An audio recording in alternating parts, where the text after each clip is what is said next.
আজকে আমি এমন এলাকা সম্পর্কে কথা বলবো যে এলাকাতে রাতের বেলা করে মাছ নিয়ে যাওয়া আসা করা একদমই নিষেধ। জিনবুতের রাজ্যে তোমাকে স্বাগতম। আমি মাইশাস টাইনি ওয়ার্ল্ড। আজকের গল্পটা শুরু করা যাক। রানাদের গ্রামে গিয়ে একটা জিনিস বেশ খটকা লেগেছে। এই গ্রামে কেউ মাছ খায় না। মুরগি, খাসি, গরু, ডিম, কচুরলতি, লাউয়ের বড়া সবই খেয়েছি এখানে, কিন্তু মাছ খাইনি এখনো। অথচ আমি জানতাম গ্রাম বাংলার মানুষের মাছ খুব প্রিয়। মাছে ভাতে বাঙালি কথাটা তো আর এমনি এমনি আসেনি। একদিন থাকতে না পেরে রানাকে জিজ্ঞেস করলাম, কি রে, তোদের গ্রামে এত পুকুর, নদী, মাছ হয় না কোনোটায়? রানা বলল, হবে না কেন, প্রচুর মাছ পাওয়া যায় এখানে। তাহলে তোরা মাছ খাস না কেন? গ্রামে মাছ নেওয়া বারণ। মাছ নিলেই তেনারা পিছু করেন। আমি হেসে ফেললাম। তেনারা মানে কি, ভূতেরা? তবে আর কি, তোর খুব মজা লাগছে শুনতে। তুই তো আর এখানের কেউ না। ওদের পাল্লা যারা পড়েছে তারা জানে। দিন নেই রাত নেই, মাছ সাথে দেখেছি কি তারা পিছু নিবে। তারপর মাছ না দিলে আধ হাত কাদার মধ্যে গেড়ে রেখে দিবে, মাথা নিচে পা উপরে। গত বছরও ও বাসার মকবুল কাকুর নতুন জামাই শ্বশুর বাড়িতে আসছিল মাছ নিয়ে। এসব কথা তো আর জানতো না। পরে ওইভাবে ওকে গেড়ে রেখে দিয়েছিল। বাবা, সেই দৃশ্য কল্পনা করলে এখনো গায়ে কাটা দেয়। বলতে বলতে রানা সত্যি শিউরে উঠল।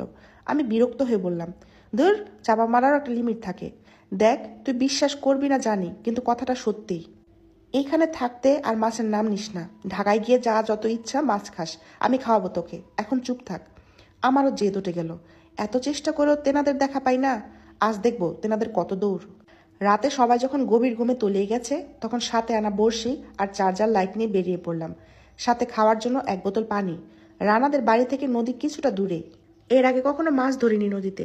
নদীর কিনারায় বসে ছিপে চার বেঁধে ছুড়ে দিয়ে বসে রইলাম। সাথে সাথে মাছ গেঁথে গেল। পকেটে করে নিয়ে আসা কাপড়ের ব্যাগে বললাম মাছটা, আবার বসি ফেললাম। কিছুক্ষণের মধ্যে ভরে গেল ব্যাগটা। এই বড় বড় মাছ উঠেছে। আফসোস হচ্ছিল আর বড় ব্যাগ কেন আনলাম না। যাই হোক, যা আছে তা নিয়ে বাড়ির পথ ধরলাম।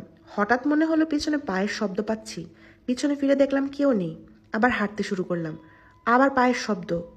এবার পিছনে তাকিয়ে দেখি এক কালো হাতের মতো কি যেন।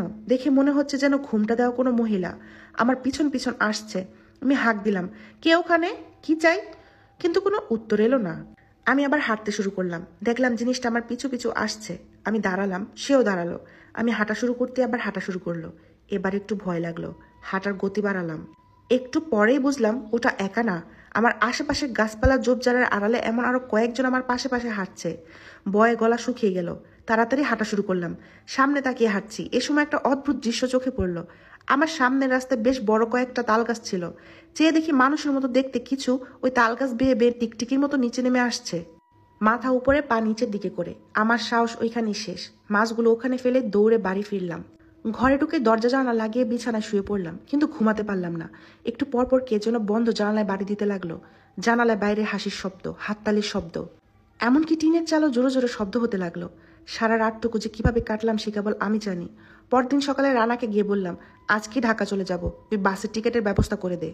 রানা হাসতে হাসতে বলল, কেন রে, হঠাৎ বাড়ি যাওয়ার ইচ্ছে হলো কেন? তেনারা কি ভয় দেখিয়েছিল কালকে? ওর হাসি দেখে কেমন একটু সন্দেহ হলো। জিজ্ঞেস করলাম, তাহলে তুই কালকে রাতে ওসব করেছিস?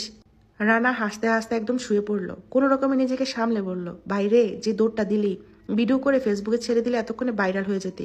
আমার প্রচন্ড রাগ লাগলো, আবার লজ্জাও লাগলো। কি গাধামিটা করলাম। কালকে রাতে বোঝা উচিত ছিল ব্যাপারটা, কিন্তু বন্ধু যে ওর গ্রামের বাড়িতে এনে এভাবে বোকা বানাবে তা তো ভাবতেই পারিনি একবারও। রানার হাসি থামলে বলল, সরি দোস্ত, আসলে তোর জেদ দেখে মনে হলো একটু মজা করি তোর সাথে। প্ল্যানটা আমারই ছিল। তোর ব্যাগে বসি ছিল, ওইটা আমি আগেই দেখেছিলাম। কালকে যখন তোকে ভূতের গল্প বলে মাছ ধরতে বারণ করেছিলাম, তখনই বুঝতে পেরেছিলাম তুই রাতে ঠিক মাছ ধরতে যাবি।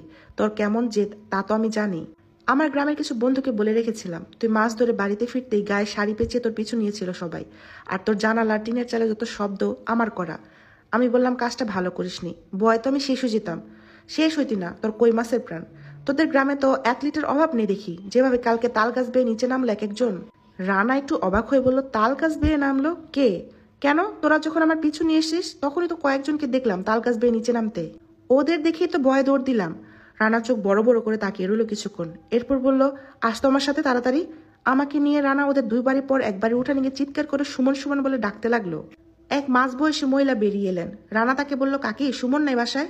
না তো বাবা, কালকা তোমার লগে রাইতে বাইরে যাওয়ার পর তো আর ফিরে নাই। আমি মনে করলাম তোমার লগে বুঝি তো আছে তোমাকে বাড়িতে। রানা আমাকে বলল, সর্বনাশ, কালকে তোর ফেলে যাওয়া মাছগুলো তো সুমনের কাছেই ছিল। আমরা সুমনকে খুঁজতে শুরু করলাম। বেশিক্ষণ খুঁজতে হলো না, ওদের বাড়ি থেকে একটু দূরে নদীর ধারে সুমনের দেহ পাওয়া গেল, মাথা নিচে পা উপরে করে, আধ হাত কাদায় গাড়া অবস্থায়। এরপর থেকে কোনো গ্রামে গিয়ে আমি আর কখনো মাছ ধরিনি। আচ্ছা, আপনাদের কাছে কি লাগে যে পুরোটা কাহিনী কি গল্প? আসলে কি এমন কখনো হয়েছে যে রাতের বেলা করে মাছ নিয়ে আসতে গিয়ে কখনো কোনো বিপদের সম্মুখীন হয়েছেন? যদি আপনাদের কাছে এরকম কোনো কাহিনী জানা থাকে অবশ্যই আমাকে কমেন্ট বক্সে জানাবেন। আর আজকের গল্প এখানেই শেষ। পরবর্তী গল্পের সাথে দেখা হচ্ছে মাইশাস টাইনি ওয়ার্ল্ডে।